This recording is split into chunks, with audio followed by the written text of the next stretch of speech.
Pada kesempatan ini saya mau bicara mengenai satu konsep menarik di dalam kecerdasan emosional, yaitu kasih muka. Kasih muka bukan berarti kita melepaskan muka dan kasih, tapi maknanya adalah bagaimana kita menjaga perasaan orang lain supaya dia tidak merasa tersinggung.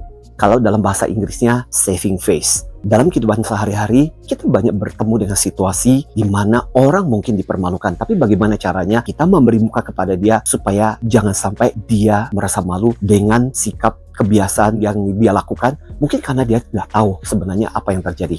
Ada sebuah cerita menarik tentang seorang kepala negara yang kebetulan berkunjung ke Indonesia, kemudian dibawa ke rumah makan Padang. Seperti Anda tahu, rumah makan Padang itu biasanya menggunakan tangan dan dikasih alat kobokan untuk cuci tangan. Yang terjadi adalah si kepala negara ini karena tidak tahu, mengambil airnya langsung kemudian diminum. Si tuan rumah yang mengundang sempat bingung, dan akhirnya yang dilakukan adalah dia mengambil air dan ikut minum karena dia tahu bahwa airnya bersih kok. Nah, apa yang dilakukan oleh si tuan rumah adalah yang disebut dengan kasih muka, adalah membuat pihak lawan tidak merasa dipermalukan. Dengan demikian kita menyelamatkan harga dirinya. Saya masih ingat pengalaman saya justru berkebalikan, dan itu jadi pelajaran penting. Saya masih ingat kejadian itu terjadi waktu ketika saya masuk kuliah, dan waktu itu ada profesor yang mengajar ilmu psikiatri, dan pada waktu itu dia mengajarkan konsep yang saya tahu itu salah. Waktu itu saya angkat tangan dan kemudian saya memprotes profesor itu. Saya bilang bahwa datanya salah, saya sudah membaca dan ada referensi terbaru. Si profesor itu lantas sangat tersinggung dan kemudian mengatakan dengan berteriak, "Kamu tahu apa? Saya sudah berpengalaman belasan tahun mengajarkan ilmu ini." Saya tetap mendebat, waktu itu saya disoraki oleh teman-teman yang lain, saya makin bersemangat. Tapi di ujung-ujungnya adalah di akhir semester itu, saya juga dipermalukan dengan dikasih nilai yang rendah. Kalau dirunungkan kembali, ngapain saya harus memprotes dalam situasi itu?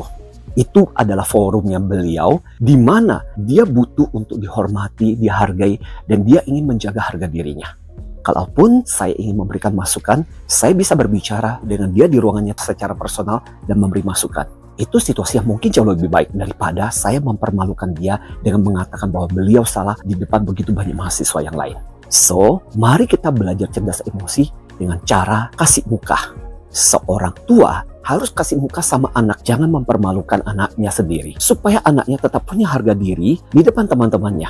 Sebaliknya juga, ketika menemukan orang tuanya bikin salah di depan begitu banyak orang, si anak harus kasih muka buat orang tuanya. Seorang guru kasih muka buat muridnya, supaya muridnya tidak dipermalukan di depan teman-teman yang lain. Begitu juga seorang murid memberi muka kepada gurunya, karena gurunya juga ingin dihargai oleh murid yang lain. Seorang pimpinan memberi muka kepada karyawannya, supaya karyawannya jangan sampai merasa malu di depan teman-teman yang lain. Begitu juga karyawan meskipun pintar dan menemukan kesalahan atasannya, jangan mempermalukan atasan di depan begitu banyak orang.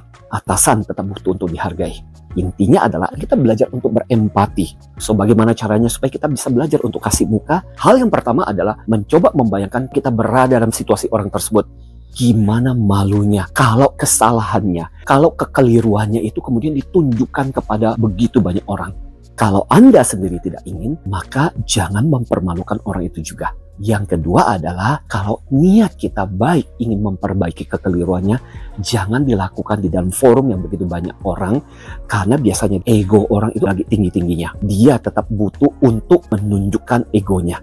Karena itu, lakukan di luar pada saat ketika bertatapan empat mata, saat itulah Anda bisa memberikan masukan kepada yang bersangkutan. Semoga hal simpel sederhana ini bisa kita praktekkan dalam kehidupan kita. Kita membuat orang happy, kita membuat orang senang, dan percayalah, orang yang kasih muka akhirnya juga akan menjadi orang yang dihargai. Dan dengan demikian, ketika dia menyadari kekeliruannya, malah dia akan semakin respect dengan kita.